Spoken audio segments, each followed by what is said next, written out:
जो कैसी चल रही पढ़ाई? एकदम बढ़िया मस्त। आज हम लोग बात करेंगे यूनिफॉर्म और नॉन यूनिफॉर्म मोशन पे। लेकिन उससे पहले प्रीवियस क्लास में आप लोगों से कुछ क्वेश्चन पूछा था, उसके आंसर देख लेते हैं। तो आंसर में देखते हैं कि एक थर्ड नंबर क्वेश्चन था, अगर moving along a circular path of radius R, what will be the ratio of distance and displacement of the girl when she completes half revolution. ठीक है। तो इस क्वेश्चन में अपने को दे रखा है, गर्ल लड़की है जो कि सर्कुलर पाथ पे मूव कर रही है, और वो जो है हाफ रेवोल्यूशन कंप्लीट करती है, और अपने को डिस्टेंस और डिस्प्लेसमेंट का रेशियो निकालना है क्या होगा। ठीक है, तो देखते हैं। आ, ये है सर्कुलर पाथ। ठीक है। अब लड़की जो है यहाँ से चलना स्टार्ट करती है। ठीक है, पॉइंट ए से। अब क्या है कि अपने को जो सर्कल है, इस सर्कल का रेडियस दे रखा है कैपिटल आर। ठीक है। अब लड़की जो है यहाँ से चलती, हाफ रेवोल्यूशन कहाँ हो जाएगा? बिल्कुल इस जगह पे पहुँच रहा है। ठीक है। तो अपने को डिस्टेंस निकालना है। तो डिस्टेंस निकालने के लिए अपने के पास क्या फार्मूला था? देखो, अगर लड़की जो है सरकमफेरेंस, मतलब क्या बोले तो सर्कल का, अगर वो एक रेवोल्यूशन पूरा करेगी तो वो कितना डिस्टेंस कवरेगी? 2 pi are. ठीक है, हाफ रेवोल्यूशन कर रही है। तो देखो डिस्टेंस, डिस्टेंस क्या हो जाएगा? 2 पाई आर अपॉन 2। तो ठीक है, 2 से 2 कैंसिल आउट, तो डिस्टेंस इक्वल्स टू क्या हो जाएगा? पाई आर। ठीक है, डिस्टेंस अपना आ गया कितना? पाई आर। नोट करो। ठीक है, अब डिस्प्लेसमेंट की बात करते हैं। डिस्प्लेसमेंट कितना हो जाएगा? डिस्प्लेसमेंट कितना हो जाएगा उसको देखते हैं। ठीक है, देखो ये सर्कुलर पाथ है। ठीक है, यहाँ से लड़की चलना स्टार्ट करती है पॉइंट ए से। कहाँ पे पहुँच रही है? यहाँ पे पहुँच रही है। तो यहाँ से डिस्प्लेसमेंट क्या होता है? Shortage distance. शॉर्टेज डिस्टेंस मतलब ये डायमीटर हो गया। तो डायमीटर क्या होता है? रेडियस का डबल होता है। तो डिस्प्लेसमेंट, डिस्प्लेसमेंट जिसे हम लोग एस से भी डिनोट करते हैं। ठीक है, डिस्प्लेसमेंट एस कितना हो जाएगा? देखो, R plus R, 2 R. Displacement कितना हो गया? 2 आर। ठीक है, अपने को क्या पूछ रहा है? डिस्टेंस और डिस्प्लेसमेंट का रेशियो। ठीक है, उसका रेशियो क्या हो जाएगा? देखो, डिस्टेंस और डिस्प्लेसमेंट का डिस्टेंस कितना है अपना? पाई आर आया। ठीक है, और डिस्प्लेसमेंट कितना आया? 2 आर आया। ठीक है, आर से आर कैंसिल आउट। तो अपने को इसका रेशियो कितना आ गया? डिस्टेंस और डिस्प्लेसमेंट का पाई अपॉन 2। ठीक है, ये रहा अपना आंसर। ठीक है, तो डिस्टेंस और डिस्प्लेसमेंट का इस क्वेश्चन में अपने को रेशियो आ रहा है कितना? Pi upon 2। ठीक है, कोई दिक्कत नहीं है। चलो ठीक है, नेक्स्ट क्वेश्चन पे आते हैं।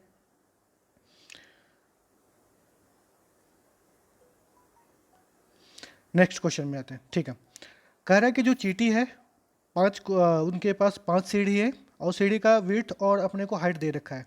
ठीक है, तो वो चढ़ना स्टार्ट करती है कहाँ से? यहाँ से चढ़ना स्टार्ट करती है। ठीक है, तो जब यहाँ से यहाँ तक पहुँचेगी तो कितना? 20 सेंटीमीटर डिस्टेंस। फिर यहाँ से यहाँ तक, यहाँ से यहाँ तक, हम्म, यहाँ से यहाँ तक 20 सेंटीमीटर, और यहाँ से यहाँ तक 20 सेंटीमीटर। तो मतलब एक सीढ़ी चढ़ रही है तो कितना? 40 सेंटीमीटर डिस्टेंस कवर करेगी। तो 2 सीढ़ी में, 5 सीढ़ी में, तो 40 × 5 कितना टोटल डिस्टेंस? 200 मीटर सेंटीमीटर में। ठीक है, देखो जो सीढ़ी है उसका हाइट कितना है? 20 सेंटीमीटर, और विड्थ कितना है? 20 सेंटीमीटर। ठीक है, तो अगर वो एक सीढ़ी कवर कर रही है, देखो ये भी 20 और ये भी 20, मतलब एक सीढ़ी चढ़ने पे कितना हो रहा है? 40 सेंटीमीटर। ठीक है, तो उनको 5 सीढ़ी चढ़ना है, तो 40 × 5 तो कितना? 200 सेंटीमीटर डिस्टेंस आ रहा है। अब बात कर रहे हैं हम लोग डिस्प्लेसमेंट की। डिस्प्लेसमेंट, डिस्प्लेसमेंट कैसे आएगा? ना तो हमें ए बी तक का डिस्टेंस पता है, और ना तो बी से सी तक का डिस्टेंस। डिस्टेंस आएगा कैसे उसको देखो। देखो, यहाँ से यहाँ तक, यहाँ से यहाँ तक 20 सेंटीमीटर, फिर यहाँ से यहाँ तक 20, फिर यहाँ से 20, फिर यहाँ से 20, यहाँ से यहाँ तक, मतलब टोटल यहाँ से यहाँ तक अपना डिस्टेंस कितना है? 20 + 20, 5 बार 20 × 5 कितना हो गया?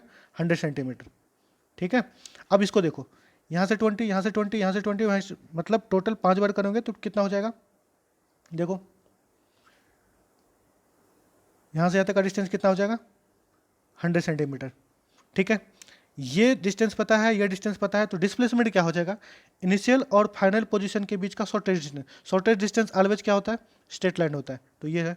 ठीक है, लगाओ पाइथागोरस थ्योरम। ए बी का स्क्वायर प्लस बी सी का स्क्वायर हो जाएगा 100 का स्क्वायर प्लस 100 स्क्वायर, 100 × 2, 100 × 2, 100 × 2 क्या हो जाएगा? यह हो गया आंसर आपका। ठीक है, समझ में? नहीं समझ में आए तो कमेंट करो, फिर से मैं समझाता हूँ। ठीक है, तो ये था क्वेश्चन। अब हम लोग चलते हैं यूनिफॉर्म मोशन और नॉन यूनिफॉर्म मोशन के कॉन्सेप्ट पे, ठीक है, उसको समझते हैं। ठीक है, ये है यूनिफॉर्म मोशन। यूनिफॉर्म मोशन क्या होता है? Uniform motion is a motion in which the object covers equal distance in equal interval of time. मतलब क्या हुआ है, कोई अगर ऑब्जेक्ट है, कोई ऑब्जेक्ट है, अगर वो मूव करना स्टार्ट करता है तो वो क्या करता है, सपोज करो, देखो अगर कोई एक हाईवे है ये, ठीक है, और उस पर कोई भी ऑब्स्ट्रक्शन ना है, ना कोई ट्रैफिक है, ना कुछ है, एकदम बिल्कुल स्मूथली वो चल रहा है। सपोज करो कि ये कार है, और ये जो कार है, हर एक पॉइंट पे मैं चेक कर रहा हूँ कि जो इसका डिस्टेंस, मतलब कि फर्स्ट आवर में कितना डिस्टेंस कर रहा है, 10 किलोमीटर कवर कर रहा है, सेकेंड आवर पे 20 किलोमीटर, थर्ड आवर में 30 किलोमीटर। तो मतलब हर एक, मतलब इक्वल इंटरवल ऑफ टाइम में कार का जो स्पीड है वो क्या है, कांस्टेंट है। मतलब क्या है, जो इक्वल डिस्टेंस कवर कर रहा है, ये जो इक्वल डिस्टेंस कवर कर रहा है हर इंटरवल ऑफ टाइम में, इसको हम लोग बोलते हैं यूनिफॉर्म मोशन। ठीक है, तो मतलब जनरली कब होता है, जब कोई भी व्हीकल है या कोई भी ऑब्जेक्ट है, कांस्टेंट, मतलब एक इंटरवल ऑफ टाइम में, फिक्स इंटरवल ऑफ टाइम में फिक्स डिस्टेंस कवर करता हूँ, उसे बोलते हैं यूनिफॉर्म मोशन। ठीक है, तो इस चीज़ को समझने के लिए मैं क्या कर रहा हूँ, एक एग्जांपल लेता हूँ। चलो एग्जांपल से और अच्छे से क्लियर समझते हैं, और इसका हम लोग ग्राफ को भी प्लॉट करेंगे, यूनिफॉर्म मोशन का ग्राफ कैसा होता है। ठीक है, चलो देखते हैं। ये रहा। अब क्या है कि यहाँ पे एक कार है, पॉइंट ए से बी तक, जो पॉइंट ए से पॉइंट बी तक पहुँचने में इसको 1 घंटे लगता है। ठीक है, पॉइंट ए से पॉइंट बी तक इसको पहुँचने में कितने लगते हैं, 1 घंटे लगता है। 1 घंटे में ये जो डिस्टेंस कवर करता है वो 10 किलोमीटर कवर करता है। ठीक है, सेकेंड आवर में हमने चेक करा, सेकेंड आवर में जो है ये जो कार है पॉइंट बी से चलकर पॉइंट सी तक पहुँचती है। ठीक है, तो ये क्या करते हैं, सेकेंड आवर में जो डिस्टेंस कवर करती है 20 किलोमीटर, मतलब यहाँ पॉइंट बी से पॉइंट सी तक डिस्टेंस कितना कवर कर रही है, 10 किलोमीटर। ठीक है, अब देखो थर्ड आवर में आते हैं, पॉइंट सी से पॉइंट डी तक कार जो है तीसरे आवर में 30 किलोमीटर, मतलब क्या, पॉइंट सी से पॉइंट डी तक का डिस्टेंस भी कितना है, 10 किलोमीटर है। और फिर देखो फोर्थ आवर में चलते हैं, फोर्थ आवर में जो है कार डी से ई तक पहुँचती है, डी से ई तक पहुँच रही है, और यहाँ पे भी डिस्टेंस कवर करो, यहाँ भी, यहाँ से तक का डिस्टेंस 10 किलोमीटर। मतलब क्या है, हर एक इंटरवल ऑफ टाइम में कार का जो डिस्टेंस कवर कर रहा है कार, वो क्या कर रहा है, इक्वल डिस्टेंस कवर कर रहा है। ठीक है, चलो इसको हम लोग क्या करते हैं, एक टेबल में प्लॉट करते हैं। तो यहाँ पे जो हमने क्या कर रखा है, जो टाइम है उसको हमने आवर में कन्वर्ट, मतलब कंसीडर कर रखा है, और जो डिस्टेंस है उसको किलोमीटर में कंसीडर कर रखा है। ठीक है, तो कार जो है फर्स्ट आवर में कितना डिस्टेंस कवर कर रही है, 10 किलोमीटर, सेकेंड आवर में 20 किलोमीटर, मतलब 10 किलोमीटर का ही डिस्टेंस करते हैं।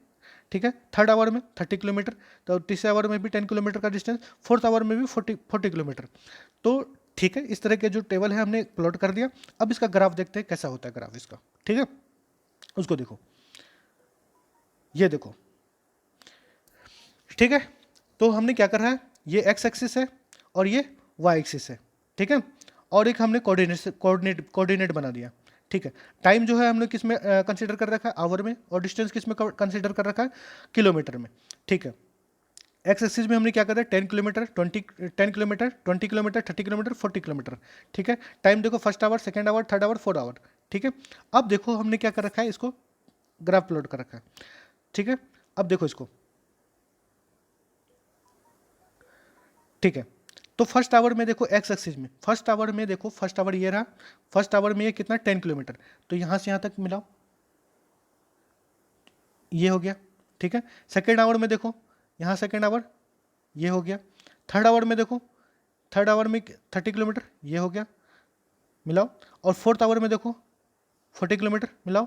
और जब यहाँ से यहाँ तक प्लॉट करोगे तो ये एक स्ट्रेट लाइन हमें देगा, ये स्ट्रेट लाइन हमें यूनिफॉर्म मोशन को शो कर रहा है। ठीक है, अगर यहाँ पे अगर थोड़ा कम समझ में है तो कोई बात नहीं, आगे चल के मैं आप लोगों को अच्छे से ग्राफ प्लॉट करने के लिए सिखाऊंगा। S T graph, we T graph, A T graph कैसे बनेगा, उस पर बहुत सारे न्यूमेरिकल्स मैं कराने वाला हूँ, कोई दिक्कत मत देना। ठीक है, तो यहाँ तक अगर नहीं समझ में आया तो एक बार फिर से आप इसको वीडियो को रिवाइंड करके फिर से आप देख सकते हो। ठीक है, कोई बात नहीं। तो यूनिफॉर्म मोशन बेसिकली आपको समझ में आ रहा है कि जो कोई भी ऑब्जेक्ट है इक्वल इंटरवल ऑफ टाइम में इक्वल डिस्टेंस कवर करेगा, उसको हम लोग यूनिफॉर्म मोशन। मतलब क्या होगा, अगर स्पीड की बात करें, स्पीड तो अभी ज़्यादा बताया नहीं आप लोगों को, अगर स्पीड की बात करें तो ऑब्जेक्ट का स्पीड जो होगा वो कॉन्स्टेंट होगा। ठीक है, तो यहाँ तक आप लोगों को बेसिकली समझ में आ चुका है यूनिफॉर्म मोशन क्या होगा। यूनिफॉर्म मोशन मतलब का मतलब ये हुआ कि इक्वल इंटरवल ऑफ टाइम में ऑब्जेक्ट जो है इक्वल डिस्टेंस कवर करेगा, और उसे हम लोग बोलेंगे यूनिफॉर्म मोशन। यूनिफॉर्म मोशन का जो ग्राफ जो है ऑलवेज स्ट्रेट लाइन होता है, इस स्ट्रेट लाइन को हम लोग बोलते हैं यूनिफॉर्म मोशन। ठीक है, अच्छे से समझ लिए। अब बात करते हैं हम लोग नॉन यूनिफॉर्म मोशन की। ठीक है, non uniform motion. Non uniform motion क्या होता है कि ऑब्जेक्ट जो है इक्वल इंटरवल ऑफ टाइम में अनइक्वल डिस्टेंस कवर करे।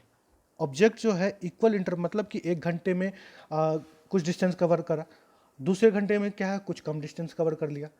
मतलब जो पहले आवर में डिस्टेंस कवर करा था तो दूसरे आवर में कम डिस्टेंस कवर, थर्ड आवर में बहुत अच्छा।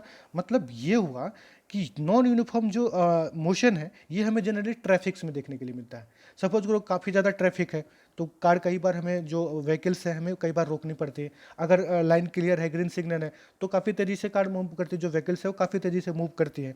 तो इसको मतलब क्या हुआ, तो कार जो है जो व्हीकल है उसका जो है स्पीड जो है फिक्स नहीं है, कांस्टेंट नहीं है, कांस्टेंट नहीं है, कभी ज़्यादा है कभी कम है। मतलब कि वो जो कार है इक्वल इंटरवल ऑफ टाइम में इक्वल डिस्टेंस कवर नहीं कर रहा, उसे बोलते हैं हम लोग नॉन यूनिफॉर्म मोशन बोलते हैं।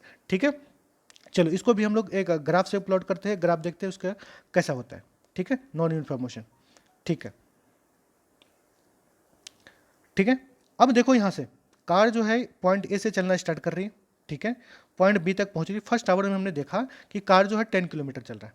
ठीक है, चल रही है कार जो है फर्स्ट आवर में 10 किलोमीटर चल रही है। सेकेंड आवर में बात करते हैं, सेकेंड आवर में कार 15 किलोमीटर। मतलब क्या हुआ, जो कार जो है बी से सी तक जो पहुंचा ओनली 5 किलोमीटर चला। ठीक है, अब यहाँ पे देखो पॉइंट ए से पॉइंट बी तक, पॉइंट ए से पॉइंट बी तक फर्स्ट आवर में कार चला 10 किलोमीटर। मतलब डिस्टेंस जो डिस्टेंस कवर कर रहा है फर्स्ट आवर में ज़्यादा करा, सेकेंड आवर में कम कर दिया। ठीक है, थर्ड आवर में देखते हैं सी से डी तक जो चला कार का जो स्पीड है वो लगभग 10 किलोमीटर चला। ठीक है, 15 किलोमीटर मतलब 15 किलोमीटर डिस्टेंस कवर कर दिया। ठीक है, डबल। ठीक है, और थर्ड आवर में देखते हैं जो फोर्थ आवर में देखते हैं। फोर्थ आवर में देखो डी से पॉइंट ई तक, पॉइंट ई तक की बात करें तो वो ये 45 किलोमीटर चल रहा, मतलब 30 मतलब 15 किलोमीटर चला। ठीक है, देखो फर्स्ट आवर में इसको इसमें भी हम लोग क्या करते हैं टाइम को आवर में कंसीडर करते हैं और डिस्टेंस को किलोमीटर में। ठीक है, और ये हमने टेबल बना दिया। फर्स्ट आवर में कितना चला 10 किलोमीटर, सेकेंड आवर में 15 किलोमीटर, थर्ड आवर में 30 किलोमीटर, और फोर्थ आवर में 45 किलोमीटर। ठीक है, अब इसको ग्राफ से हम लोग प्लॉट करने की कोशिश करते हैं। मतलब चलो देखते हैं। ठीक है, ये रहा। ठीक है, देखो फर्स्ट आवर में इन्होंने कितना डिस्टेंस कवर करा 10 किलोमीटर। देखो वो सेम चीज सेम है, ये जो एक्स एक्सिस है और ये वाई एक्सिस। एक्स एक्सिस पे हमने टाइम को कंसीडर कर रखा है और वाई एक्सिस में हम लोग डिस्टेंस को कंसीडर कर रखा है। ठीक है, ठीक है। अब देखो कि कार जो हमारे पास जो व्हीकल था फर्स्ट आवर में कितना चला 10 किलोमीटर। फर्स्ट आवर ये रहा और कितना चला 10 किलोमीटर। तो इनको मैच करो, 10 किलोमीटर चला। अब की बार देखो सेकेंड आवर में 15 किलोमीटर चला। सेकेंड आवर ये देखो सेकेंड आवर इसको मिलाओ 15 किलोमीटर। 15 मिनट 10 और 20 के बीच में होगा, ये रहा 15 किलोमीटर यहाँ इस तरह से कुछ आया। थर्ड आवर की बात करते हैं। थर्ड आवर में देखा यहाँ पे थर्ड आवर में ये कितना चला 30 किलोमीटर। 30 ये रहा, तो थर्ड आवर में यहाँ चला और ये 30 किलोमीटर। तो मतलब कुछ इस तरह से अपने को जो स्ट्रेट लाइन जो है वो फॉलो नहीं कर रहा है। मतलब ये नॉन स्ट्रेट, मतलब बोले तो कर्व, मतलब बोले तो जिग जैक है, एक तरह से जिग जैक है। तो फोर्थ आवर में देखो ये कितना 45 किलोमीटर, ये 40 रहा, 40 से थोड़ा सा आगे 45। देखो तो कुछ इस तरह से ग्राफ रहा है। जो नॉन यूनिफॉर्म मोशन होता है उसमें जो ग्राफ होता है वो स्ट्रेट लाइन नहीं होता है। ठीक है, और हमने इसको तो बेसिकली आपको नॉन यूनिफॉर्म मोशन आपको समझ में आ चुका है। नॉन यूनिफॉर्म मोशन का मतलब क्या हुआ, इक्वल इंटरवल ऑफ टाइम में ऑब्जेक्ट अगर इक्वल डिस्टेंस ना कवर करे उसे बोलते हैं नॉन यूनिफॉर्म मोशन। ठीक है बच्चों, आज के लिए इतना ही। और हम लोग बात करेंगे नेक्स्ट लेक्चर में स्पीड और वेलोसिटी पे। ठीक है, बेसिक कॉन्सेप्ट जानेंगे। ठीक है, चलो ठीक है, ठीक है, आज के लिए इतना ही।